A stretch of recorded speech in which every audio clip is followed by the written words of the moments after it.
Welcome back to GMA, live from Times Square.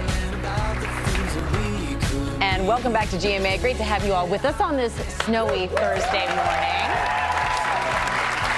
You know, a lot of parents are thinking twice now about what their kids are watching online after that incident with YouTube star Logan Paul. So how do you monitor what they're seeing? And do those parental controls actually work? Well, we have Tech Life expert Stephanie Humphrey here with some simple tips to help parents. And a lot of us are thinking about how did a content like that stay up for as long as it did, knowing that it only came down not because YouTube took it down, but because the actual poster put it on. Exactly, because of the feedback. Well, the short answer for that is the sheer volume of content that gets loaded onto YouTube every day. 5 billion videos get viewed every day on YouTube, and they ran into this problem last year with content, and they promised to bring their content moderators, their human moderators, up to 10,000 this year. But even with 10,000 moderators, that's one moderator to every 500,000 videos that gets viewed every day on YouTube. It's so overwhelming. And I mean, I have 3 kids in the house, 2 teenagers, 1 a tween, and they watch YouTube all the time.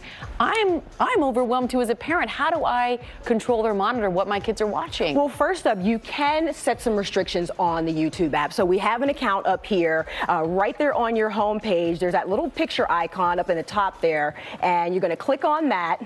And once you do, it's going to bring up your settings. So you want to go into your settings, and then you see you can set it into restricted mode. So you really just turn that on. Excuse me. You really just turn that on, but you can see even in the actual description there, it says no filter is 100% accurate. It's based on the users that actually report abusive or offensive or inappropriate material. So you're still going to really have to keep track of what they're watching, but this will help. It helps a little bit. And then what's the difference between YouTube Kids and YouTube? So they're 2 separate apps. YouTube Kids is specifically for the little ones, and you will have to go in there and set those settings as well. So you're going to head down here to the bottom of the screen where you see that little lock icon. Once you get in there, you're going to have to set a passcode. So this is so the kids can't get in there. You'll set that, and once you get through, you'll head back to the settings.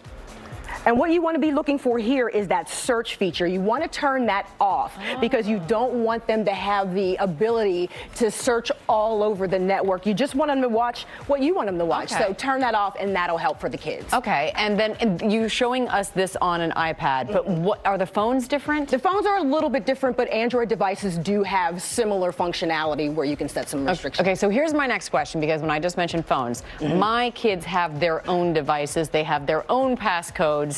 So how do you have, I mean, I just feel like they're going to turn off any settings I put on because they know how to do it because it's their phone. Well, on their iPhone, what you can do is you can go into your settings, you can hit that general option, and then if you see the restrictions, you choose that setting, and you can enable it. So you can actually set your own passcode to enable what they can do and see on the phone. So a lot of the phones... On their phone. On their phone. Yes, you can set this on their phone. So you can enable or disable a lot of the phone's functionality, but there's also content blocking on the iPhone as well. So for music, for TV shows, and also for websites. So if you hit the website button, you can see that you can limit adult content, or you can set it for specific websites only, and Apple actually suggests a few family-friendly ones, but you can add to this list. So if you think YouTube is something that they can't handle right now, you can add YouTube. Okay, I feel like a horrible parent because I've never seen any of those things before. All right, Stephanie, thank you so much. I just learned a ton. I appreciate it. Coming up, 3 women who have made amazing transformations and are now